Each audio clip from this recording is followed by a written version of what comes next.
In a shocking turn of events, Matt was behind it all. Because there was no one else it could have been. Oh god.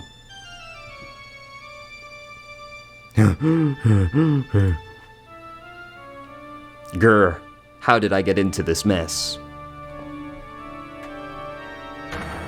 That's far enough. You can't run forever, Mr. Phoenix Wright. What have I done wrong? I cannot allow you to go on like this. But I'm just a simple defense attorney. Silence. You are no longer worthy of your title.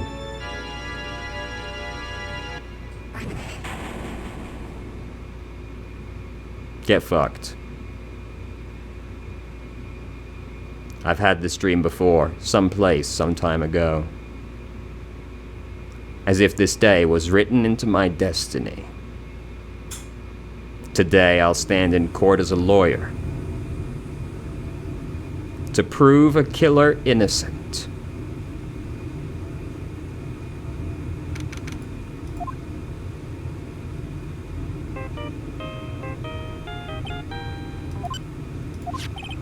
Hello, this is Phoenix Wright. You don't look so well, dude. You're gonna prove me not guilty today, right?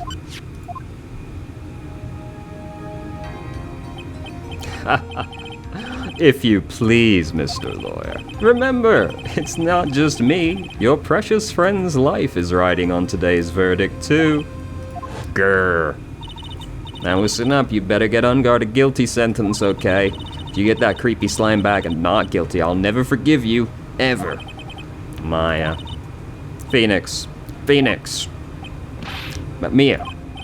Maya. How's Maya? I don't know. You don't know? She hasn't tried to channel me since yesterday. Mia. What am I supposed to do? Well, like I said, for a lawyer, the worst of times are when you have to force your biggest smiles. But you can't give up. There's still some hope left. Stop it, please. There's nothing left. Not here, not anywhere. It's that accursed Unguard again. Will you leave me alone? Look, don't call me anymore, I mean it. You're really mean, pal. Gumshoe, I'm really sorry. Where are you? They let me join the investigation team and we're chasing after the killer, pal. Then you have some sort of lead? Sorry, but right now we've got 0 leads on the guy. Great. But we're not going to give up. Gumshoe.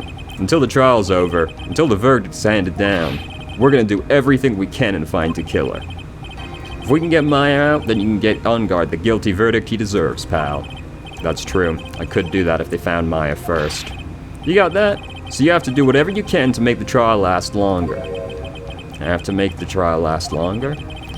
If you go with Mr. Edgeworth with everything you've got, then you two can draw it out. Oh, now I get it. I believe in you, pal. You and Mr. Edgeworth can do it. So, believe in us. We're gonna give it all we've got, just like you. Got it. Thanks, Gumshoe. Being a real one, good old Gumshoe. Hey, Phoenix. You understand now, don't you? You have something money will never be able to buy. Friendship. It's the strongest weapon in the world, and you have it in abundance. I have like 3 friends, but yeah. Looks like we're coming to the end. I have to make the trial last as long as I can.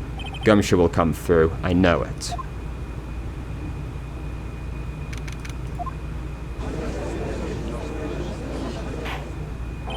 Court is now in session for the trial of Matt Unguard. The defense is ready, Your Honor. The prosecution has been ready for a while, Your Honor. Now, as I recall, we concluded yesterday's session with a big mystery on our hands. The mystery being what exactly was Miss Adrian Andrews' role in this murder?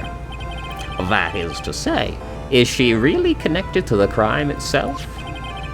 Mr. Edgeworth, if you would please inform the court of today's proceedings. Adrian Andrews. She forged evidence that threw suspicion onto Mr. Unguard. and then proceeded to escape the crime scene by wearing a nickel samurai costume. The guilt of these actions are those from which she cannot escape. Then you're saying she's guilty after all? I'm not finished, Your Honor. Miss Andrews has nothing to do with committing the actual murder. I would like to direct the court's attention to this card. What is that? It looks like a shell. This is the calling card of a certain assassin. Assassin, you say? Yes, Juan Corrido was killed by a professional assassin. Now, the person who hired the assassin, his client, so to speak, is Matt Ungard. Well, what a surprising turn of events. I would think it's become commonplace by now, Your Honor. What? I know what's going on this time. So I know that everything Edgeworth has said is true. But we still have to hold out as long as we can. At least until Maya's safe and sound. I wonder how the trial will turn out today. Now then, please call your first witness, Mr. Edgeworth. The prosecution calls the defendant's mentor, Mr. Will Powers, to the stand. Now then, witness, your name and occupation, please. Okay, I'm, Will Powers. I'm a poor, underpaid action star. And what is your relation to the defendant? Well, I guess I'm sort of a lousy mentor to him in a way, yeah. Mr. Powers, please, you don't need to put yourself down so much. Oh, sorry, but I'm just kind of a nothing sort of guy. On the night of the murder, you visited the defendant's room. Is this correct? Yeah. Yes, yeah, whatever. I didn't know that. But you know, I didn't actually get to see Matt when I went. All you need to do is answer what you're asked. Now then, I would like you to please testify about when you went to Mr. Ungard's room. Okay, sure.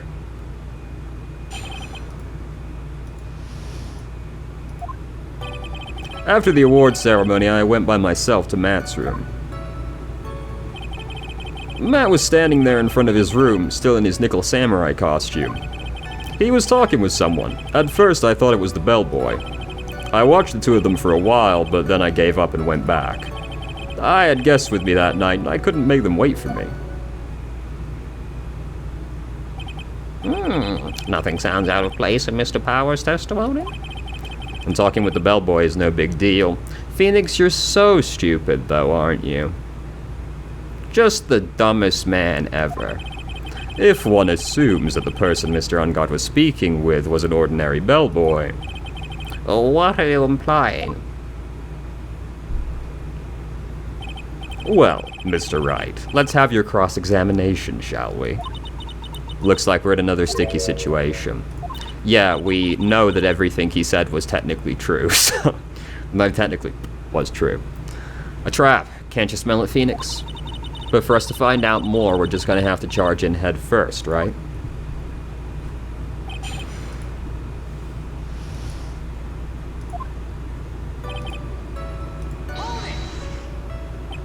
The defendant's room? Why did you go there? Well, I'm his mentor, like a big brother, sort of, and I wanted to say congrats. What's wrong? Why did you stop? Mr. Wright? What is it? You're gonna try to trick me into a corner, aren't you? Huh? I know I'm just a poor, underpaid action star, but I'm not the killer. No one said you were, Mr. Powers. No, please don't trick me. Every time you do your lawyer thing, the witness suddenly turns into the bad guy. Well, one of the witnesses do, not, you know, it's not every witness. Every time? Witness, I will personally talk to the defense at a later time. So for now, please kindly cooperate and continue your testimony. Sorry. So you went to the defendant's room, and then... Hey, wait a minute. When and how did I suddenly turn into the bad guy here? 2 question marks. Are you sure that was Matt Ungard? Yeah, I'm sure. He wasn't wearing the nickel samurai mask then. If that's the case, then he really can't be mistaken. And what was the defendant doing standing in front of his own room? At first? What do you mean by that? Well, he was in a bellboy-ish uniform, and he had a bottle of juice on a tray. Sounds like an ordinary bellboy to me. Yeah, but I didn't think he was a normal bellboy. And why was that? Why did I think that, Mr. Wright? How am I supposed to know? Sorry, but I can't remember right now. Sorry. I guess I'm gonna have to wait patiently on this one. Okay. Good talk. You saw the two of them, the bellboy and the defendant together, correct? Yeah, the bellboy just wanted to say congrats. Now, while you were watching the two of them, did you notice anything strange? You know, I did feel something weird. Not what I asked, but okay. I think it was because Matt, well, he gave the bellboy a tip. Oh, good heavens. A tip, but that's a perfectly normal thing to do. So how long did you watch the two of them? Not more than a minute or two, I think.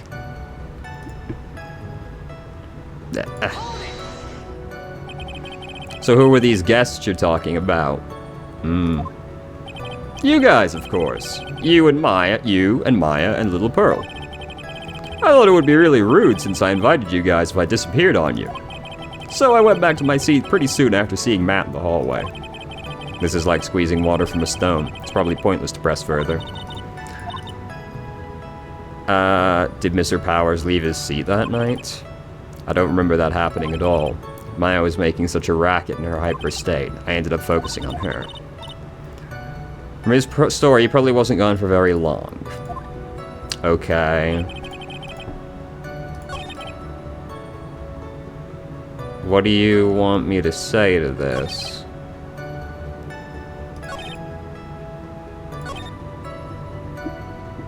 What's wrong? Exactly. Will this be different now that I pressed on all the other statements? Apparently not. Oh wait, no, he did say something different. You know, I did feel something weird. Could it be that you felt something strange about the tip-giving incident itself? Yeah, that's it. You really know your job. Mr. Edgeworth. Yes, Your Honor. This bellboy, he wasn't an ordinary one, was he? Perhaps we should let the witness tell us. Very well. Mr. Powers, please amend your testimony. You mean about the bellboy, right? Matt gave the bellboy a tip. So he gave the bellboy a tip. What's so strange about that? Well, you see, Matt's not a penny pincher like me. I was trying to figure out how much it was because the tip really shocked me. How much was it? But that's when something even more surprising happened. The bellboy was putting the tip he got in his pocket, and that's when I got my first good look at the guy's face. I was really shocked. I'm afraid I don't follow at all. Sounds like Mr. Powers was surprised twice by this event. I wonder which of these shocking moments I should ask about. Dengarde's tip? The defendant is a huge star. He can afford to give generous tips, wouldn't you agree? Sure. But giving him that much was maybe a little too much, I think. A little too much. Would you please clarify for the court about how much you would say the defendant gave to the bellboy? Honestly, I don't know. I can't even begin to guess. And why is that? Because he gave the bellboy a really, really fat roll of cash. A roll of cash. It could have been a bunch of ones. You don't know. Ah, well, how interesting. That certainly was a very generous tip, wasn't it? A very fat roll of cash. That can hardly be called a tip, Your Honor. You know, y'all always bang on about circumstantial evidence, but like, come on. You know, just because it's a big tip doesn't necessarily mean he was an assassin. The judge is beginning to look awfully suspicious of us. The defendant is a superstar. That kind of tip is typical fare for people like him. Are you saying that all superstars are super spenders? Yes. If I could receive large rolls of cash by simply bringing things on trays, then why on earth would I be standing around here prosecuting? He's got a point. I don't even get paid, let alone rolls of cash for all my hard work. Terrible argument. Gotta be honest, this is an F-tier argument. So supposing that roll of cash was not a tip, Can you prove it wasn't a tip? Can you do that? You always want me to prove these things. I wouldn't be able to get away with saying, oh, he gave him he fucking gave him his bounty money. You wouldn't just accept that from me, you assholes. then what was it? Payment, Your Honor. Payment? Isn't it obvious? For the murder of Mr. Juan Corrida. Then, when the bellboy the witness saw, Yes, he was the assassin. It just makes me mad that this is definitely not the sort of thing Nick would ever be allowed to say and just get away with the assertion on its own. They would demand to know, they would demand evidence that the roll of cash was not just a tip, you know? It's a little annoying. you don't have any proof of this, do you? Have I ever been unprepared to support my claims, Your Honor? Yes. I have here the card Shelley the Killer left at the scene of the crime. What does that prove, Does that prove that that money was not still a tip? Shelley the Killer. He is the person the police's investigation team has been chasing for ages. I'm certain that the person the witness saw was this very assassin, Shelley the Killer. Really? What's wrong, Mr. Powers? No, nothing. Just something clicked in my head and I think I figured something out. Oh? Actually, I saw that bellboy again later on that night. What? Mr. Powers, please testify. Tell us what you saw. Yes, sir, right away.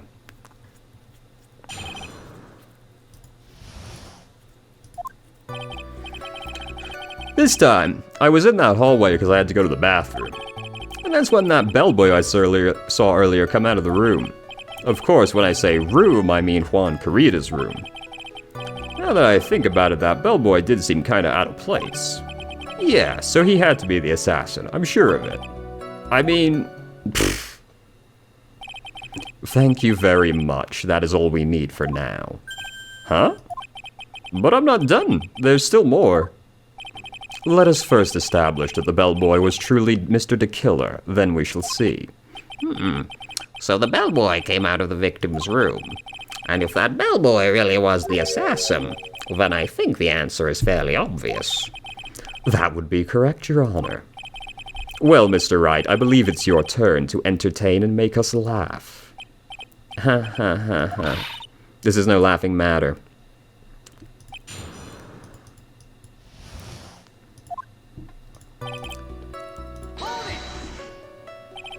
And what time was it?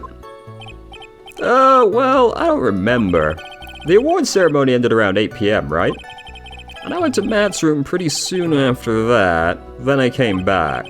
Then I went to the bathroom. So I guess maybe it was around 8:10 by that time? What time did Juan die? Damn. No. Yeah. That's before. That means he came out of the room before Juan died. You're not one for details, are you, Mr. Powers? Sorry. I thought I could maybe catch Matt and say my congrats.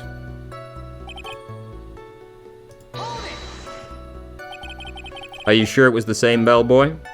Yeah. And how could you tell? He's pretty distinctive, Phoenix. You should know, but you're too stupid. All the bellboys wear the same uniform, after all. But, you see, well, he had those stitches in his face. So I'm sure it's the same guy that was talking with Matt.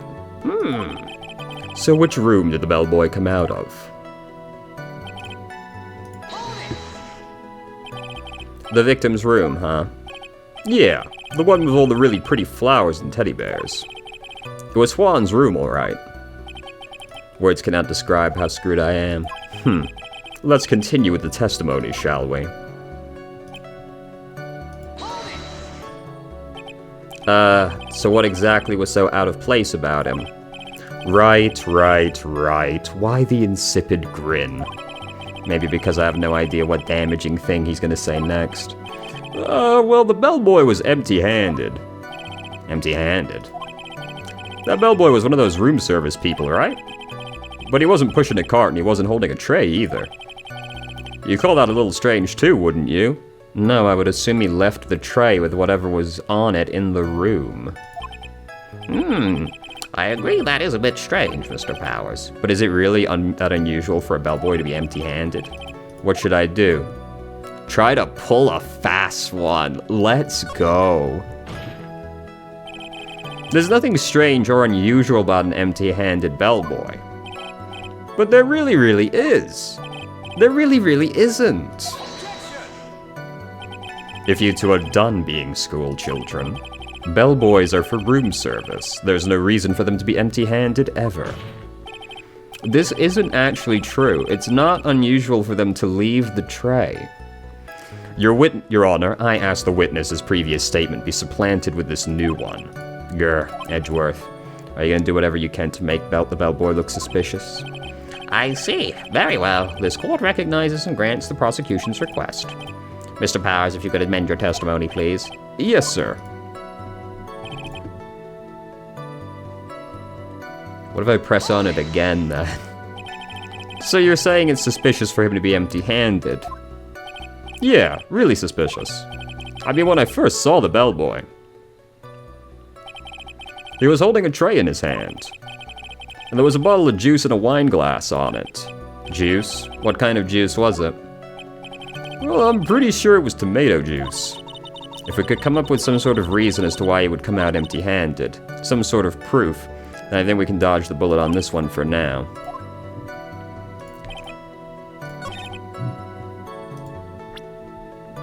So just like, you know, that bottle of juice, it was in Juan's room, you know? Let's go. Mr. Powers. Yes?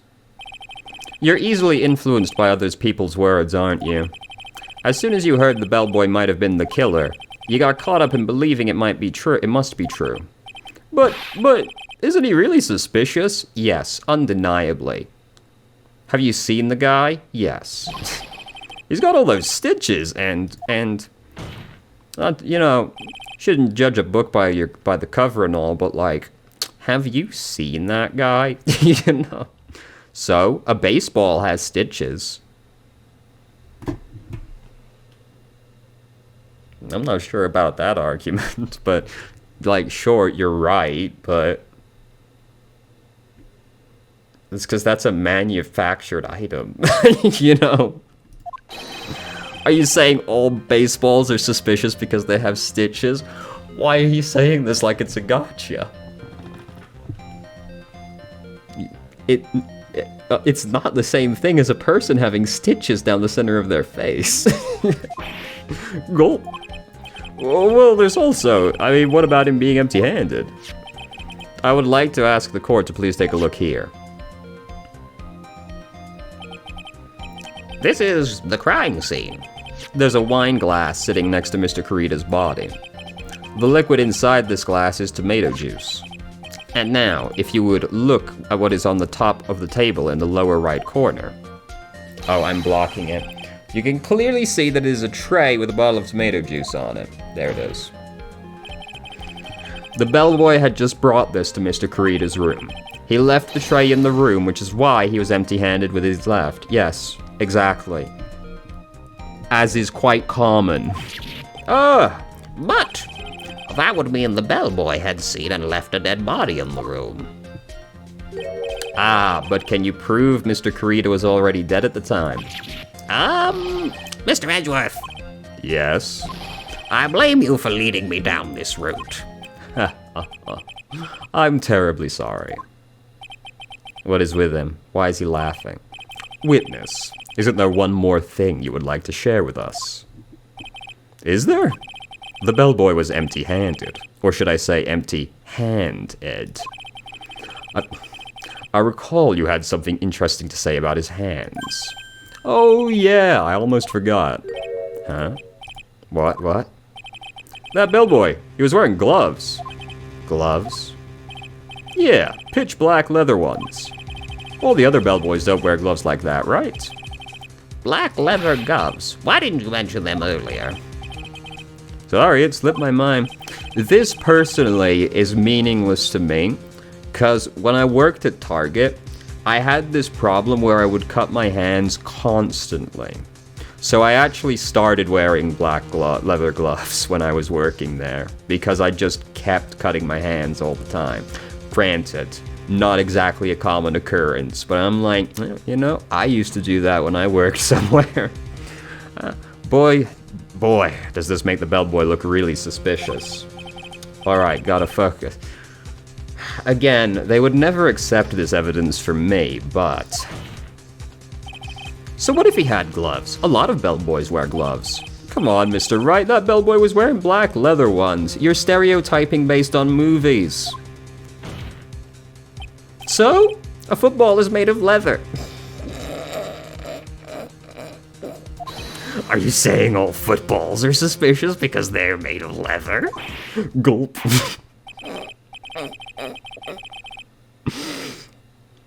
But that man, he received a large roll of cash from the defendant. And then he was seen leaving the crime scene wearing black leather gloves. I don't think that even someone like myself can believe he was just another bellboy. You'd never accept this from me. It makes me so mad. It seems that we have finally come to an understanding. Now then, witness, please continue with the rest of your testimony. The rest? Oh yes, please tell us more. Okay.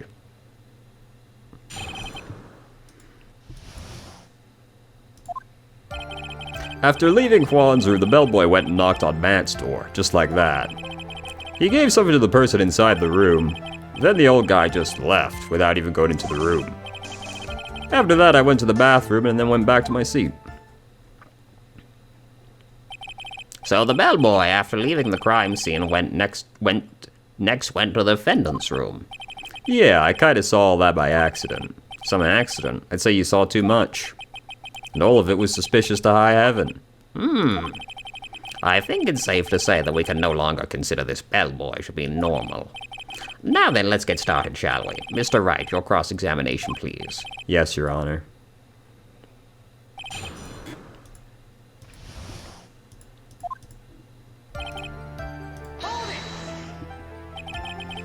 Is that what you saw while you were busy spying? Excuse me? I may be a poor, underpaid action star, but even I wouldn't stoop to spying. Well, I think the point is, where did you watch all this from, Mr. Powers? Oh, sorry, I was really taken aback by the fact the judge didn't immediately just say something stupid. That was like a reasonable thing to have said. From the door of the bathroom with my left eye, in a sort of sneaky, spy-like... I knew he was spying. Please, does it really matter if he was doing it over or underhandedly? What did the bellboy do next? That's all I care to know.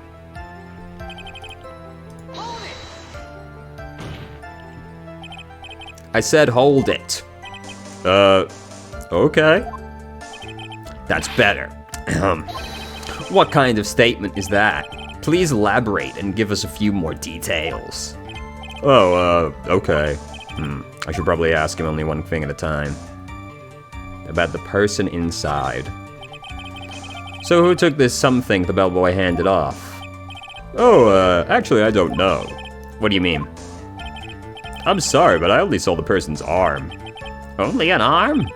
Then you're saying you didn't see the person's face? Yeah. Well, it was Mr. Ungard's room, correct? So it could only have been Mr. Ungard himself, I'd say. And then, what did the bellboy do after that? Oh, so after he gave the person inside the room the thing. So, what I'm want to say currently is, what did their arm look like? Because Matt's arm should have looked pretty distinctive at the time, since he was supposed to be wearing his costume. Where did this bellboy go after he left Mr. Unguard's room? He opened the door to Viola Hall and went in there. And who knows after that, right? What do I do?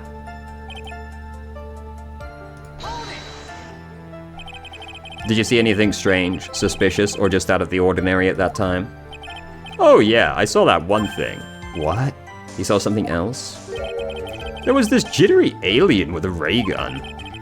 It was watching Juan's door like some sort of stalker. I think we can forget about the alien. Yeah. Guess we'll press on this again.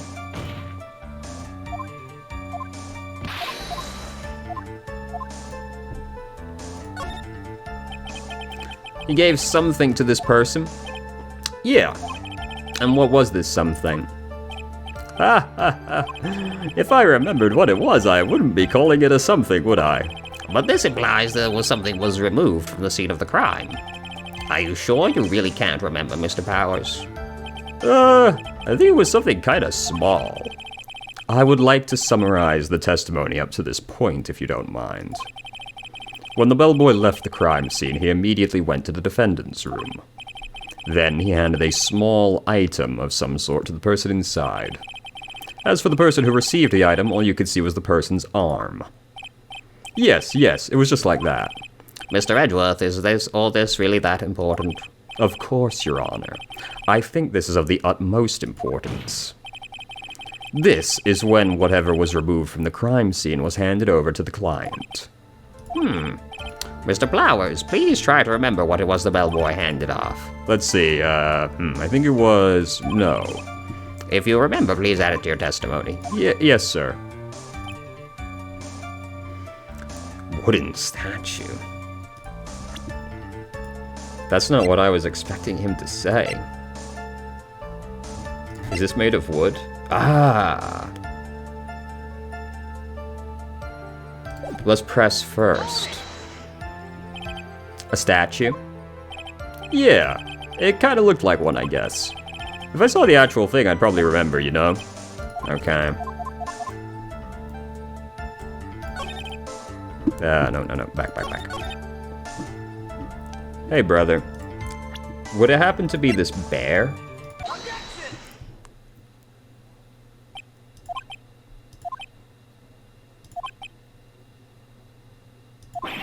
What was the point of that pregnant pause?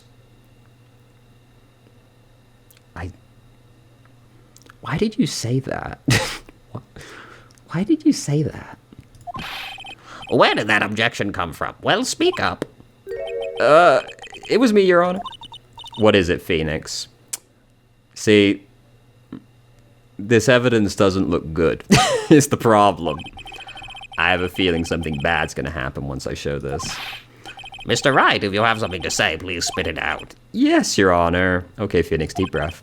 Mr. Powers, the something you saw. Was it this item?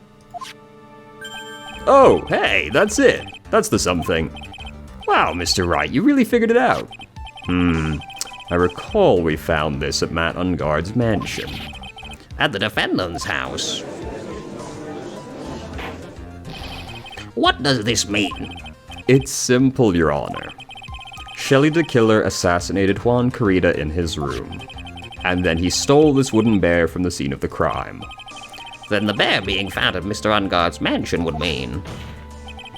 It goes without saying, Your Honor. Mr. Matt Unguard is the killer's client. Order. I said order. Mr. Wright, this is a most unfortunate turn of events for you. Yeah. Sorry, Mia. No, it's alright. Your judgment was sound. Actually, I figured the bear would come up. If not now, then it would have later on. Even if you hadn't shown it to the court, I'm sure your friend Edgeworth would have. I almost forgot that he knew about it too. I think it's clear that there is no need for us to continue this trial. I can't let this happen. I have to do something. There has to be something we've overlooked. Your Honor, a minute, please. Yes, Mr. Wright? There are still a few points left that we have not fully explored. What are you trying to pull? Oh, well, we can't have that. All right, Mr. Wright. What was the questionable point you would like to explore further? The person who received the bear. There was one thing in Mr. Power's testimony that was very unclear, and that is the identity of the person who received the bear. He gave something to the person inside. As long as we don't know who it was that took the bear, we can't be sure.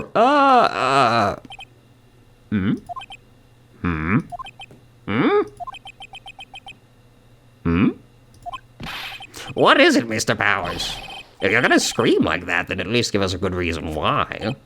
Oh, yeah, sorry. Actually, so I remembered. I remembered who took the bear. What? Really? I mean, I only saw his arm. But, the arm. It was the Nickel Samurai's arm, I swear it. You've gotta be kidding. Are you sure of that, Mr. Powers? Yeah, I'm sure it was the Nickel Samurai. Alright, now we have to frame Adrian again. Order, order. It looks like you've dug your own grave. Yet again. How many times is that today? I've lost count. So the person who took this little bear was the Nickel Samurai. And as we all know, Matt Ungard is the Nickel Samurai. There were 2 Nickel Samurais that night, though. Thanks to the defense, we have made that all the clearer. What am I supposed to do now, Mia? Help. You don't have to have time to act lost. You've got to find another angle to attack this from. Hurry. Now I will bring the cross-exam. Your Honor. Again, Mr. Wright? We've already removed any and all questionable areas of this testimony. It's about time you were removed from this court, Mr. Wright. I have to find something. Even one more little point will do. There are still questions left unanswered. What are you trying to pull? Oh, well, we can't have that. All right, Mr. Wright. What was the questionable point you'd like to explore? The person who received the bear. There was one thing in Mr. Power's testimony that was very unclear, and that is the identity. Is this really just gonna loop?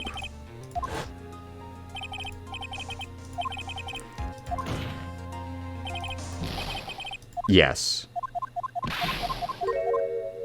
I was hoping to be allowed to say that it was Adrian in there instead.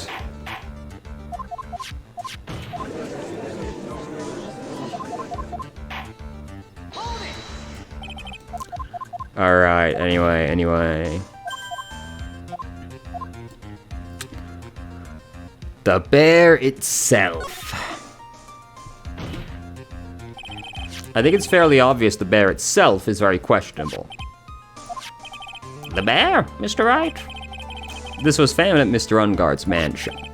However, Mr. Ungard was arrested at the hotel that night. Oh, fuck, he's right. Which means that since the murder occurred, he has not had a chance to go home. Oh. That's so true, of course. I think Your Honor has already figured out what I'm trying to say. It's not possible it was Mr. Ungard who took this bear to his mansion. Why, that's very true. We didn't consider that point, Mr. Wright. There was no way, time-wise, for the defendant to have taken this bear home. Whew. Disaster avert. You haven't gotten the best of me yet, Mr. Wright. Huh? I remember it clear as day. I remember what you muttered to yourself at Ungard's mansion. We have this area completely surrounded. There's no way for him to escape. Can't believe it. That butler. All this time, he was the killer. The killer and Ungard were working together, so to speak. And the killer was hiding at Ungard's mansion, as its butler. What a bold move. The bear figurine was brought back to Ungard's mansion by the killer himself. So, not to rain on your parade or anything, but that's a ridiculous thing to say, given what your argument's been up to this point. Because you just said that we just established this was given to Matt. So how was it simultaneously in Matt's possession and the killer's possession? When it looked like he was about to be arrested, Ungard had him do so. I assume because it would have been bad if had the police found it during their investigation. Mr. Powers did not say he gave it to the killer. Well, Mr. Wright, you've been quiet for a while now. What kind of counter-argument was that? The testimony up to this point has been that the butler gave it to Matt. Now you're saying that Matt gave it to the butler? What the fuck? When? I think we've heard enough. Am I stupid? We now know why this bear figurine was at the defendant's mansion. Even though the whole point up until then was that the bear was given to Matt. As well as who it was that received the bear from the assassin in his room. Which seems like it should prevent it from being at the mansion, regardless of if he was the butler. Everything has become very clear. The client who hired the assassin to commit the murder was Matt Ungard. I see no reason for this trial to continue. Therefore, I will hand down my verdict. Am I crazy? Right? Like, we just spent like 15 minutes litigating the fact he gave the bear to Matt Ungard. And now we're saying that it ended up there, even though it was given to Ungard? When was he supposed to have given it to the butler? The butler left. You know, he left. He didn't have the bear with him anymore. Thank you, Your Honor, for your understanding. You see, Mr. Wright, you could not win against the truth, could you? I knew it would turn out this way. After all, what Edgeworth has stated is the truth. Any last objections, Mr. Wright? What do I do? Raise an objection. I will now announce my... There's only one way for me to drag this trial out. The only thing I have left is this one dirty trick. Your Honor, right now we have these two reasons to believe my client is the assassin's client. Reason number one, he accepted the bear figurine from the assassin. Reason number two, that very same figurine was found at Ungard Mansion, which seems like it should be impossible given point A, but whatever. However, it's possible this is all the work of a certain other person. What are you saying? What am I saying? What I am saying is, it's possible a different person is the killer's real client.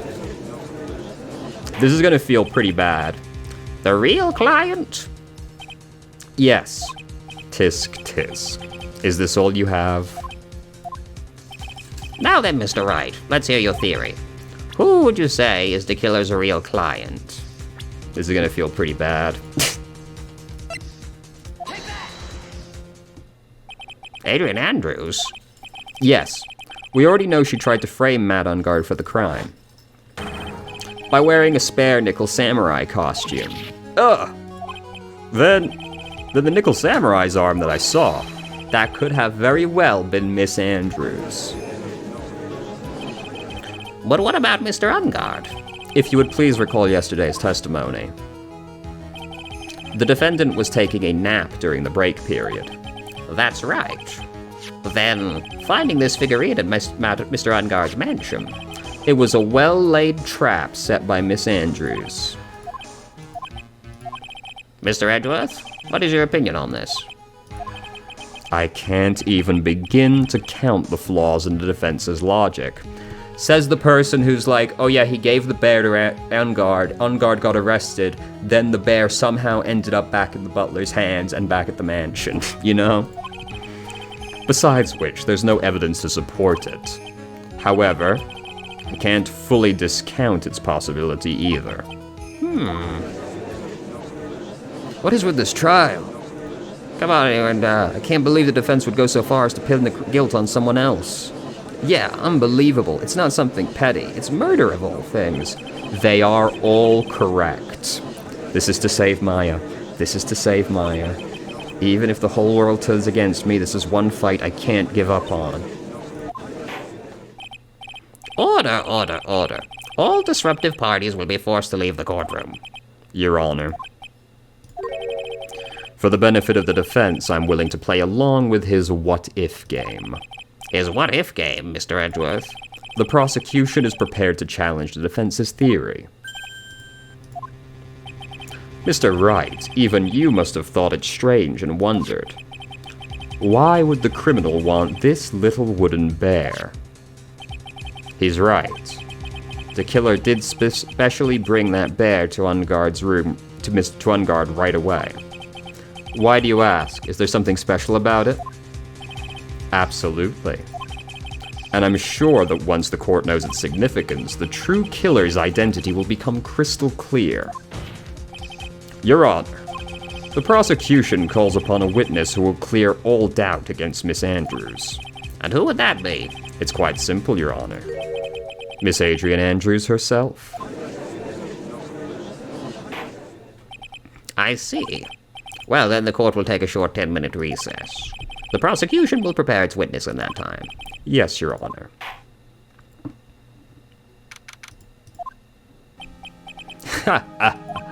Oh, I knew it was a good idea to hold her hostage. Don't you agree, Mr. Lawyer?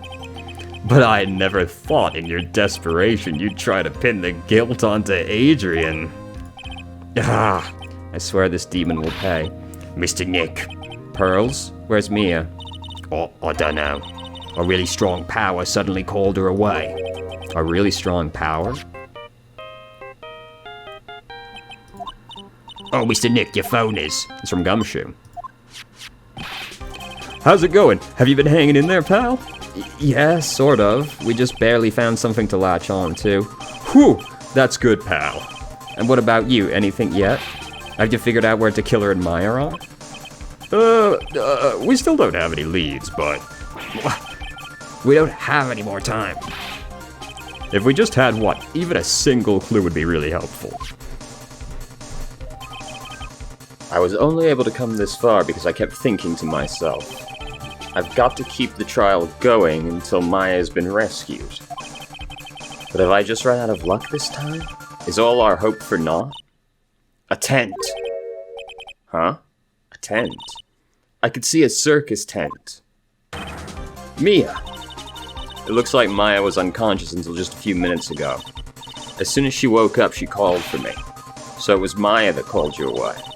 She's locked in a dusty little room right now. But I could see a circus tent outside the window about 300 feet away. Gumshoe! Is there a circus in town right now? There's only one, pal, the very big circus. Maya's somewhere within a 300-foot radius of the main tent. What? Okay, hold on a sec, pal. I don't know how the fuck you know that, but I won't question it. Hey, draw a circle on that map, about a 300-foot radius from the main tent. And I could see a mailbox under the window, just outside. Gumshoe! There's also a mailbox. Okay, what else? What else, Mia? I'm sorry, but it was a very small window, I couldn't see anything else. It felt like it was in an old office building, maybe the 3rd floor or so. I heard her, the old office building. Got good stuff, pal. Just hang in there just a little longer, pal. Wish us luck. Good luck. I'll call you later, so don't let your battery die, okay, pal? Beep. Mia, Maya's not hurt, right? She's in a pretty bad state, Phoenix. She's being starved. Gumshoe, please hurry. Looks like we're out of time. Are you alright, Phoenix? It's only a matter of time before Maya's rescue. I can do this. I just have to make this trial last a little longer.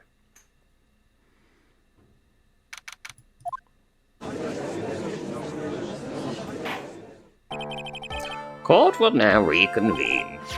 The killer, the man who murdered the victim, handed this to his client. From this, one obvious question arrives. Why this particular item? I believe the answer to that question will provide us with the name of the real culprit. Now then, the prosecution calls the defendant's manager, Adrian Andrews, to the stand. Now, I don't remember if this is the actual reason or not, but the thing that immediately comes to mind is he asked the killer to bring him a bear because he had sent him a bear because he was recording the assassination through a bear. So he probably asked him to bring the bear so he could get the camera back, unaware of the fact there would be so many bears in the room. Currently, the witness is accused of tampering and obstruction of justice. However, you have been called to the witness stand today to ascertain who exactly is guilty of murder. I understand. Very good. Now, have you ever seen this bear before, Miss Andrews? Of course I have. You have seen it before? That's right. It's only natural the witness has. Miss Andrews, could you please enlighten the court to this bear's secrets? Alright. Why? Why does she...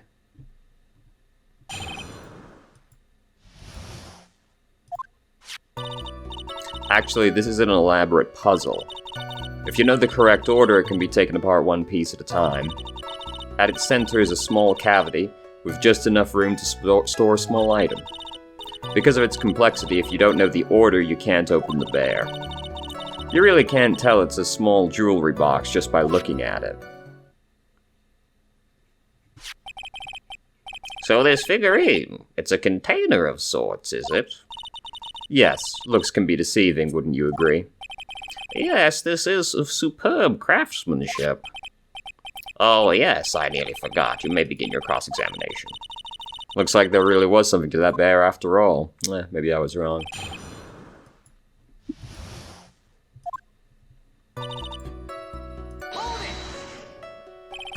A puzzle. That's right. But it looks like an ordinary figurine. True enough. To people who don't know, I'm sure they would never guess that this was a puzzle. So what kind of puzzle is this exactly?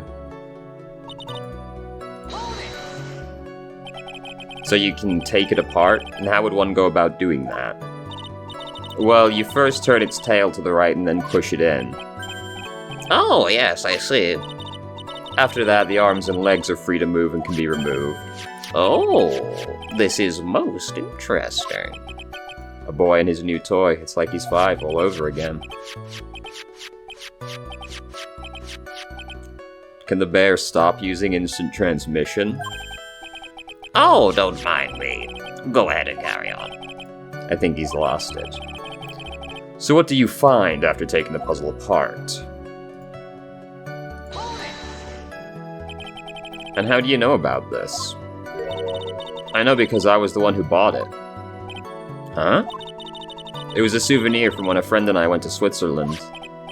Then this was a present from you? That's right.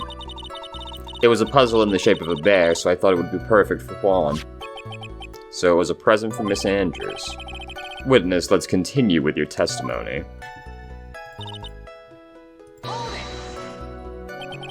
So who exactly knew how to solve this puzzle? Only the two of us, Juan and myself. It was a souvenir from Switzerland, so I doubt there are many people with this same bear in this country. But this looks like it can be easily broken. Especially if someone wanted to get what's inside. Well, it's a toy. But it can never be the same again once it's broken. Okay, sure. Who else knew that this bear is actually a small container or jewelry box? Ah yes, let's just ask the same question a second time. I never told anyone. As long as Juan never told anyone either, then only the two of us knew. The two of you, huh? Then of course that means Mr. Ungard didn't know, right? I think this is about all I'm gonna get for now.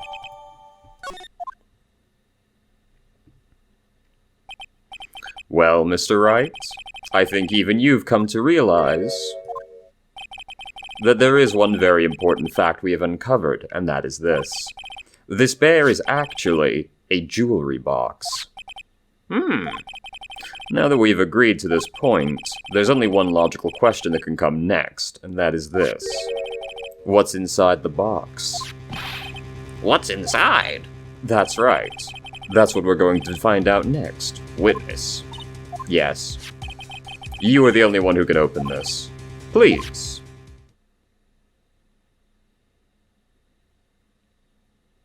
There's a painful silence hanging over the courtroom. All eyes are on Miss Andrews now as she solves the puzzle. Whoops. I've opened it. Is this what you wanted? What is this? It looks like a note? I don't think we need to guess at what that is, do we, Mr. Wright? It's the suicide note. The suicide note? The suicide note left by Juan Carita's former manager, Celeste Impax. Until now, no one knew of its whereabouts, but just as we suspected, it was hidden. Hidden by the victim, Juan Carita himself. It seems Celeste Impax had very beautiful handwriting, and she's just as beautifully signed her own name on this document. This is most definitely the note she left right before she committed suicide. Order! A witness, did you know about this? Yes, I did. I heard all about it from Juan. When I discovered his body, I looked for the bear.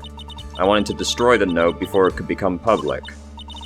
But I couldn't find it anywhere, because it had already been taken by the killer. Everything is going at Mr. Edgeworth's pace. So now the suicide note has been found, what's the next logical question? What's written on the note? That's right. At least that's what I would think. Now then, I believe it is only appropriate that the contents of this note be made known. I can't stop you, can I? I went through so much just to get my hands on it. And I was gonna burn it, for her sake. I am deeply sorry, but I can't allow you to persuade me to stop. Your Honor, if you could please read the contents of the note aloud. Very well. The judge's voice rang loud and clear through the deathly silent courtroom. In her notes, Celeste Impax had left us a record of all that had happened to her. About being used, then thrown away by Ungard. About being engaged to Carita, and Ungard's role in destroying that. And about how she decided in her despair to end it all.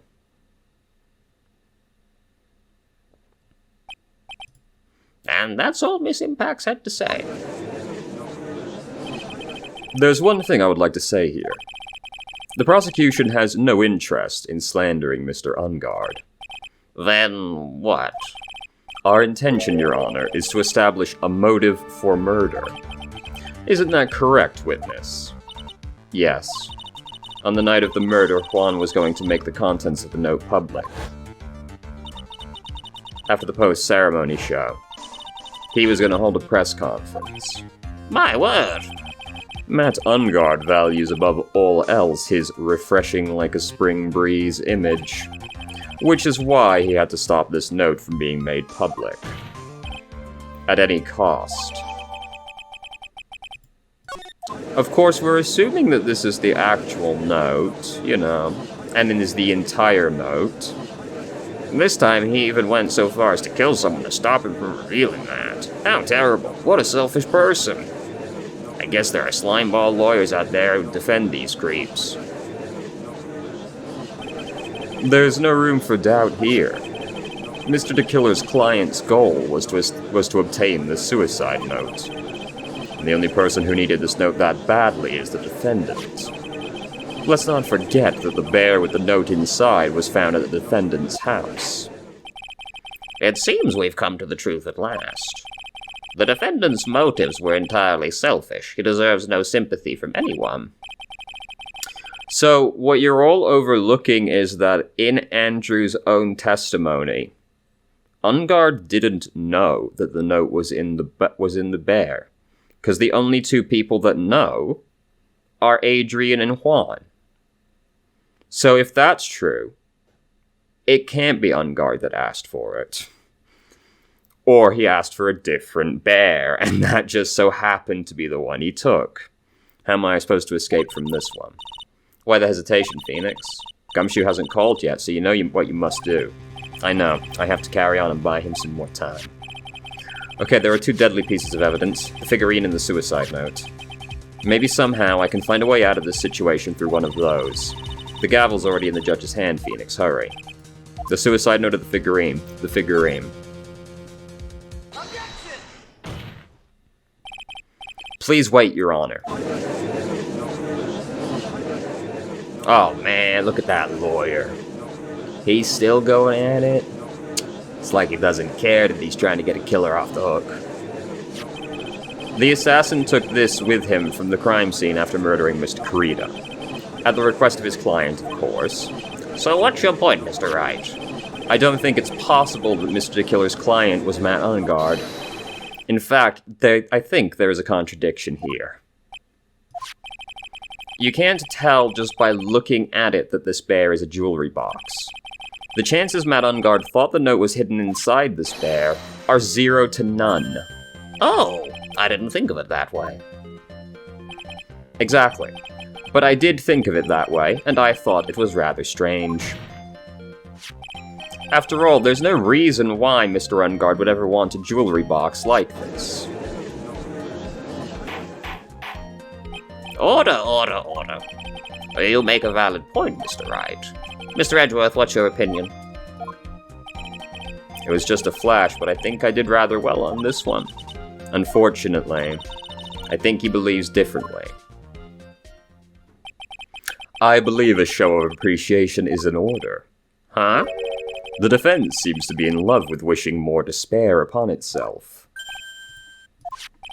I would like to direct the court's attention to this. What is that? It's a very small video camera, Your Honor. This type of camera is commonly used as a means of spying. Spying? What the? I thought that spy camera was in my possession. Matt Ungard and the victim both thought of the other as their biggest rival. They even went so far as to use this type of item to find each other's weaknesses. And? The victim Juan Corrida was being spied on. His personal life was being watched by none other than Matt Ungard. Order, Mr. Wright. Yes, Your Honor.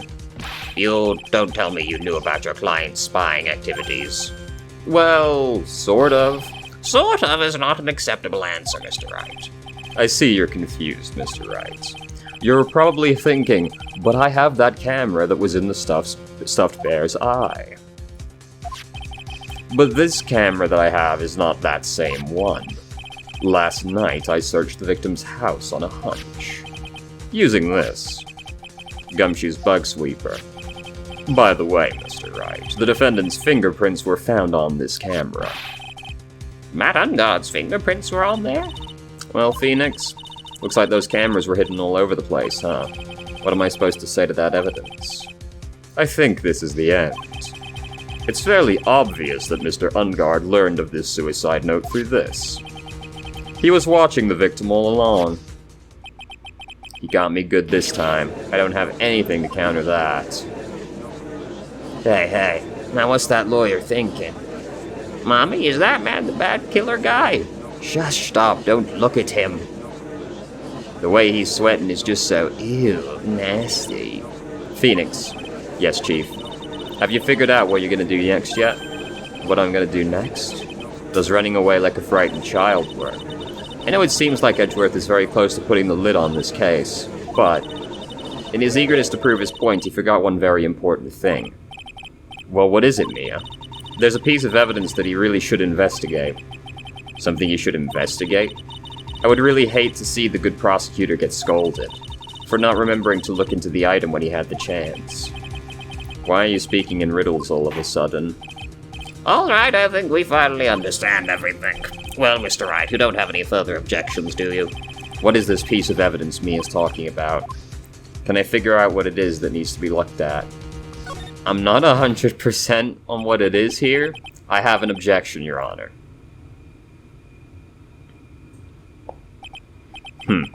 That was about the weakest objection I've ever heard, Mr. Wright. Your Honor, the defense has no intention of letting this go so easily. You're beginning to sound desperate. That's just your imagination, Your Honor. Mr. Edgeworth, this is not like you at all. In your eagerness to prove your point, you've forgotten one very important thing. Hey, isn't that what I just said? So you're telling me that I forgot something. You're so close, Mr. Edgeworth. But there's one thing something you really should examine about this piece of evidence.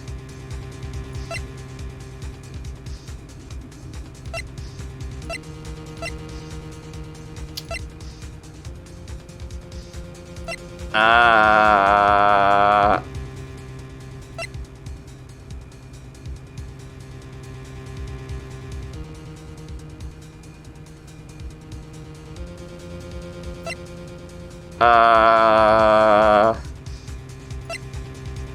Well, it has to be one of the new pieces of evidence, doesn't it? It can't be anything old at this point.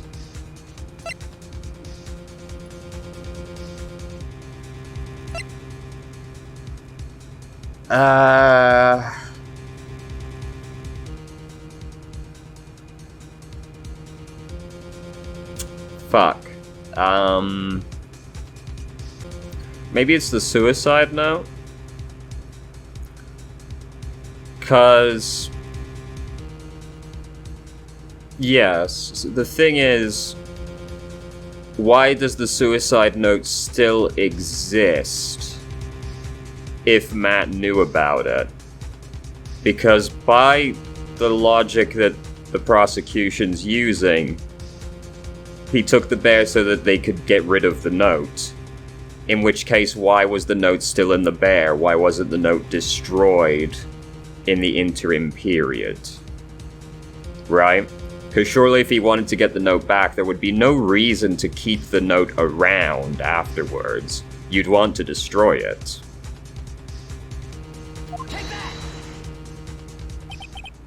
That is... I'm so smart. Oh, let's go. That is Miss Impax's suicide note, right? Who knows? Oh, I see. We're gonna approach it from a different angle? I mean, sure, this suicide note was found inside this bear, but this bear was in my possession until only a few moments ago. Which means... the handwriting on this suicide note has yet to be analyzed. This is true.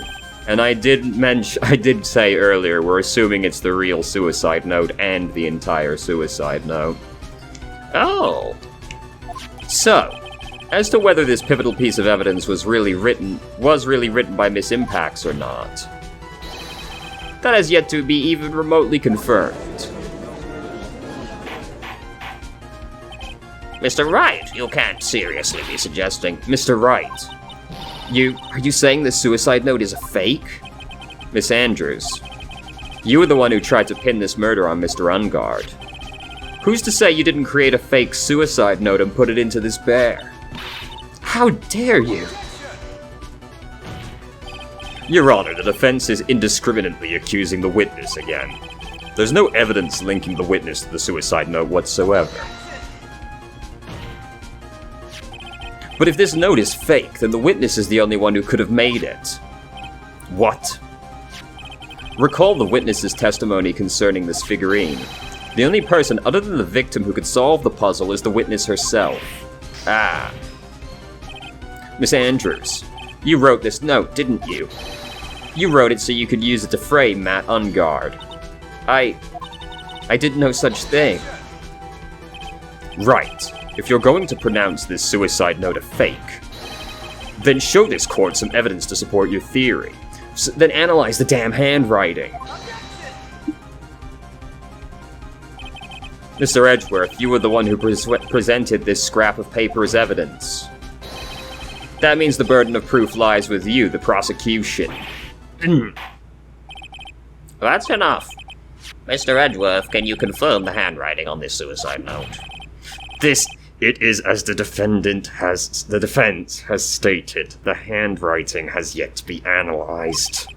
If that's the case, it seems that yet again we've reached a point where a verdict is impossible. Impossible? That's impossible! This isn't good, Phoenix. The judge is going to carry this trial over one more day. I don't think Maya will physically be able to make it another day. See, like, sure, she's probably really fucking hungry, but it's only been a couple days. You can live for quite a while without eating. I didn't want to have to do this, but I don't have a choice. I requested both the prosecution and defense investigate further. Handwriting analysis, my butt, that's just the lawyer trying to buy more time. Ungard's guilty. Look, any idiot can tell you that.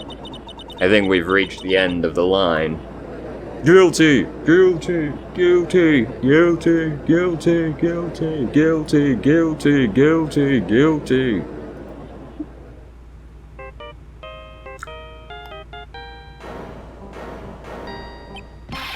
What is that sound? It's Gumshoe. Hello? Gumshoe? Ugh. What is with him? What's with that sigh? Where's Maya? What happened to the killer? He got away. What? I'm sorry, pal. I really am. I don't know what to say, besides I'm sorry. I wish there was some way I could make it up to you. I really do. Anyway, what's going on? We found his hideout, pal. But the two of them were already gone. This is terrible. I'm gonna keep looking for them, pal. Don't you worry, I just need a little more time. But don't tell me we don't. We don't have any more. Guilty, guilty, guilty, guilty. Do you hear that? They're calling for his head. Mr. Wright, I can't. For us to come this far and... Oh! What is it? Let me talk to Mr. Edgeworth. I can't do that. Mr. Wright, would you please get a hold of yourself? Yes, Your Honor. I'm about to end today's proceedings. You may take your phone calls after. Hold on, Your Honor. Edgeworth, catch! Mr. Edgeworth? Please, you gotta buy us some more time. Court is in session. I'm sorry, Your Honor, you were saying? Mr. Wright, this is a court of law. I'm sorry, Your Honor, but... I am reluctant to do this, however. It appears I have no choice but to suspend proceedings until tomorrow. This time, I really can't do anything. Court is now adjourned.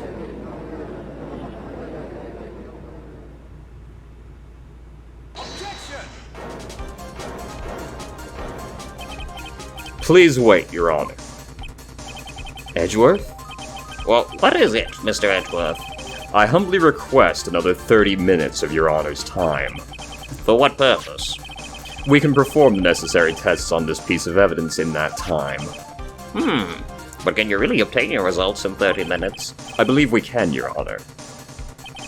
But wouldn't it be better if we adjourned for today and then reconvene tomorrow? 30 minutes, please, Your Honor. That's all I'm asking for. Please, Your Honor. Very well. At the prosecution's request, this court will now take a 30-minute recess.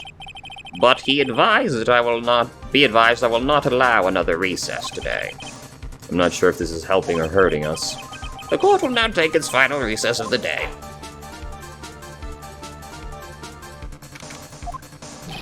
Right. Well, what's going on with Maya's situation? The killer. It looks like he got away again. 30 minutes? We can't find her in that time. Report. Is that Mr. Edgeworth? We don't have time. Just spit it out. Right. It looks like we just missed him, sir. But the killer left a few things behind by accident on his rush to get away. A few things. Can we use any of them as evidence? Ho ho ho, I thought you'd ask, pal. I got the things he left with me right now and I'm on my way over. Really? That's odd. Any items like that are usually sent to the crime lab first. We don't have time to wait for those guys, sir. When those guys weren't looking, I swiped the stuff and ran. Big ups to my man Gumshoe, being a real one yet again. What? Well, I'm not a detective anymore, so I had to. I'm really sorry, sir, but I have to put the law on hold for now. Sounds bad. I hope he doesn't get in too much trouble over this. With my hunk-of-junk car, I'll be saying I'll be there in about 20 minutes, sir. Don't worry, I'll be there. Wait for me. Alright, just get here in one piece. I'm on a mission and no one can stop me now, sir. No one. I'm pulling out all the stops and running every red light. My man's gonna kill someone for us. What a real one. Items left by the murderer, huh? Maybe there's something among them that will be decisive enough to end this.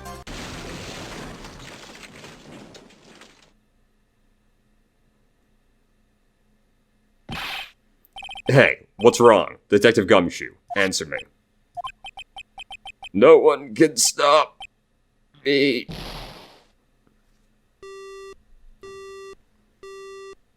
He's dead.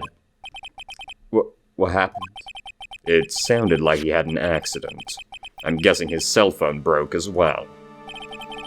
What was he thinking? We gotta hurry and call for help, but we have no idea where he is. His cell phone is broken and he wasn't driving a patrol car, so no radio either. Also, if we don't get to those items before they do, the police will take possession of them. No, we can't let that happen. Well, if there's a way we can find out where he is, we stand a chance.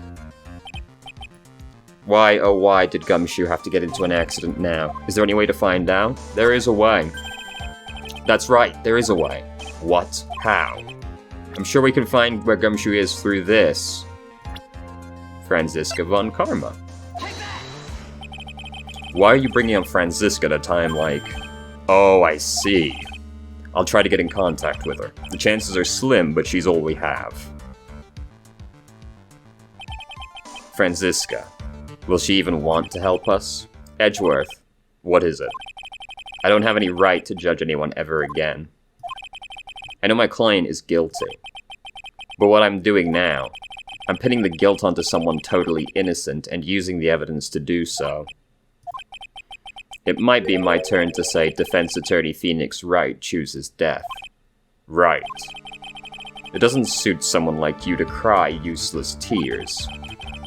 Whether you did your job well or not, that can only be seen after the verdict has been decided. The verdict? Is Prosecutor Edgeworth here? Yes, Bailiff. There's a phone call for you, sir. They said it's extremely urgent. They've probably finished with the handwriting analysis. I have to go take this call. In the meantime, think hard about what it is you must do. Big ups to my man Gumshoe.